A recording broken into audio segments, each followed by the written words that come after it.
السلام علیکم دوستو،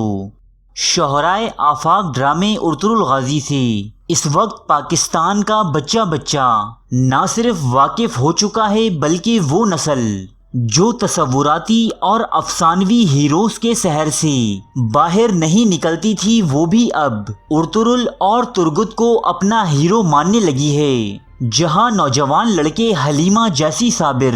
وفا شعار اور بہادر لڑکی کے خواب دیکھنے لگے ہیں، تو وہیں دوسری طرف لڑکیاں بھی ارطغرل جیسا دلیر ذہین اور دھن کا پکا مرد اپنے خوابوں میں سجائے بیٹھی ہیں۔ ایسے میں اچانک سوشل میڈیا اور الیکٹرانک میڈیا پر یہ سوال جنم لے رہا ہے کہ کیا حقیقت میں ارطغرل غازی ایسے ہی تھے یا ان سب باتوں کے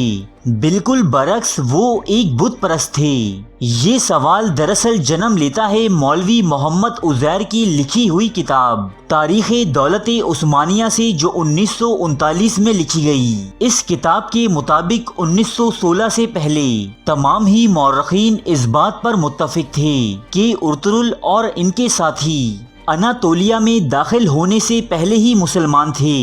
لیکن 1916 میں مسٹر ہربرٹ گبنس نے اپنی تالیف the foundation of Ottoman empire کو شائع کر کے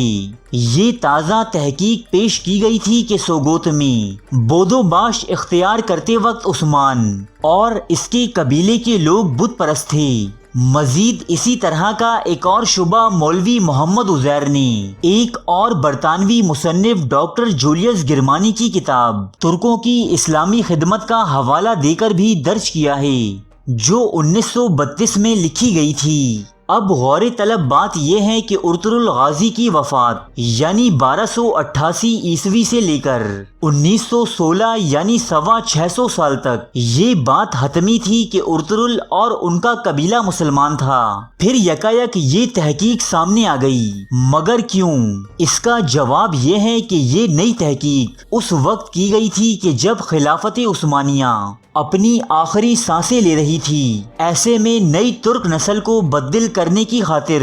امریکہ اور برطانیہ کے مصنفین نے نہ صرف ترکوں کے اجداد کو کافر یا بت پرست ظاہر کرنے کی کوششیں کی، بلکہ بعد میں آنے والے سلاطین جیسے سلیم اول اور سلیمان دی میگنیفیسنٹ کے تذکروں میں شاہی حرم اور ہزاروں کنیزوں پر مشتمل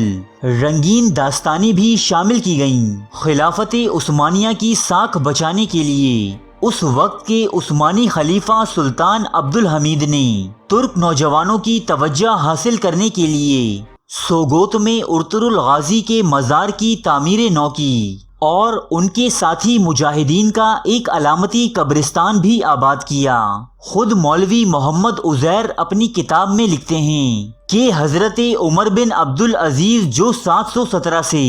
720 عیسوی تک خلیفہ رہے، ان کے دور سے ہی اناطولیہ کے ترک بادشاہوں کو باقاعدہ اسلام کی دعوتیں دی جا چکی تھیں اور ان میں سے اکثر اسلام قبول بھی کر چکے تھے۔ 10ویں صدی عیسوی تک ترک قوم کے 10,000 خیمے اسلام قبول کر چکے تھے جو وسطی ایشیا میں آباد تھے، جبکہ ایشیا کے باقی علاقوں میں بسنے والے 2 لاکھ سے زائد ترک خیمے مسلمان ہو چکے تھے۔ خود آخری عباسی خلیفہ کی ماں بھی ترکی نسل سے تھیں اور اسی وجہ سے مستعصم باللہ نے سامرا میں بہت سے ترکوں کو آباد کر کے اسے اپنا پایہ تخت بنایا ہوا تھا۔ حتیٰ کہ چنگیز خان کے پوتے برکے خان بھی اپنی فوج سمیت مسلمان ہو چکے تھے۔ ایسے میں 13ویں صدی تک تاتاریوں سے برسری پیکار رہنے والے ارطغرل اور ان کے قبیلے کا اسلام نہ لانے کا سوال اٹھانا بلا جواز اور غیر منطقی ہے۔ مولوی محمد عزیر اپنی کتاب میں لکھتے ہیں کہ ایک جنگ میں ارطغرل غازی نے سلطان علاء الدین کیقباد کے نائب کی حیثیت سے تاتاریوں اور بازنطینیوں کی ایک متحدہ فوج کو بری طرح شکست دی، تو اس کے صلے میں سلطان علاء الدین نے نہ صرف ارطغرل کو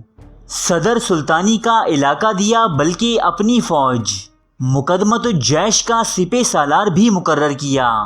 اب یہاں سوال اٹھتا ہے کہ ایک ایسا سلطان جو ایک ساتھ بت پرست تاتاریوں اور صلیبیوں کے ساتھ نبرد آزما ہو،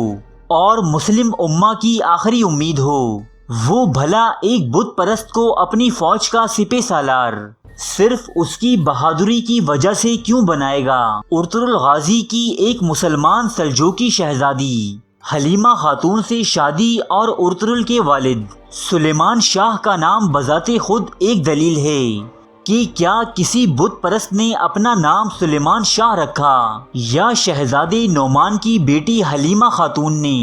ایک بت پرست سے شادی کی؟ مزید اگر دیگر مورخین کو دیکھا جائے تو ابن اسیر، فرشتہ علامہ شبلی نعمانی، حسرت موہانی اور نجیب اکبر آبادی کی کتب میں تفصیل سے ارطغرل اور ان کے اجداد کے مسلمان ہونے کا تذکرہ ملتا ہے۔ اس کے ساتھ ساتھ جدید انگلش مورخین کیرولائن فنکل کتاب عثمان کا خواب 2005، اسٹینفرڈ جے شاہ کتاب سلطنت عثمانیہ کی تاریخ اور جدید ترکی 1977، لیزلے پیپیریس کتاب دی امپیریل حرم 1993، ان سب مورخین نے اپنی کتابوں میں اس بات کا تفصیلی اعتراف کیا ہے کہ عثمان اور ان کے اجداد مسلمان تھے۔ فنکل کی کتاب عثمان کا خواب میں سوگوت اور اس کے نواح میں کائی قبیلے کے حسن سلوک سے متاثر ہو کر بہت سے عیسائیوں تک کے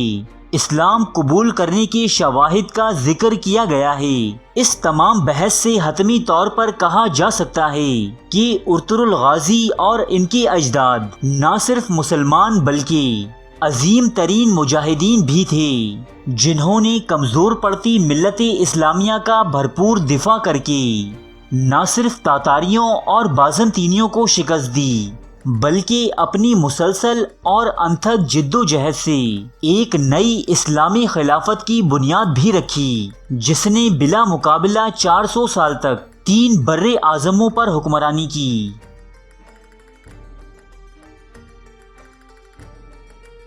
ارے فرینڈز، ایک منٹ، آپ ایسے ہی جا رہے ہیں؟ اتنی محنت سے ویڈیو بنائی ہے، ایک لائک تو بنتا ہے نا؟ اور دوسرا یہ کہ آپ ہمیں اتنی بڑی دنیا میں دوبارہ کیسے ڈھونڈیں گے؟ تو اس کا حل یہ ہے کہ آپ ہمارے چینل کو سبسکرائب کر لیجئے اور اس بیل کے آئیکن کو کلک کر دیجئے۔ اس طرح ہمارے آنے والی تمام ویڈیوز آپ تک پہنچتی رہیں گی۔ ارے ڈریے مت، یہ بالکل فری ہے۔